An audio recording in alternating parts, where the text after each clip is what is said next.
Asylum seekers and those who claim they are victims of torture need to make separate applications for help to the United Nations and Hong Kong Immigration Department at the moment. But in July, the government has proposed a combined screening scheme. Asylum seekers will be assessed based on the type of persecution they face. The lack of progress over several months is leaving many asylum seekers very anxious.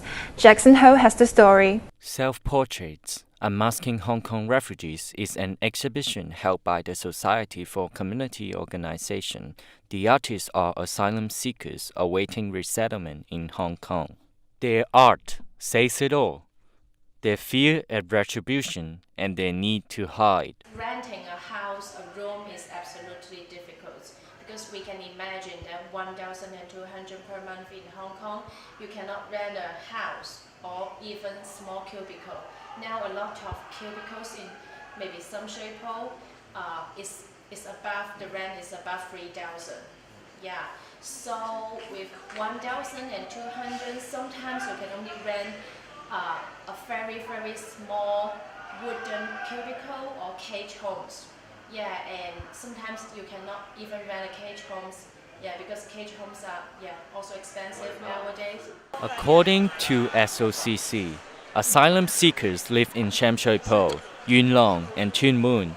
Their 1,200 rental allowance a month is barely enough for a cubicle in Hong Kong. They also get 300 a month for food. Wants to do something that is considered to be humanitarian to those who are asylum seekers. I think it is necessary to do this, but we should consider the capability or the resources that the government has nowadays. So, no, I think in humanitarianly speaking, we should help them.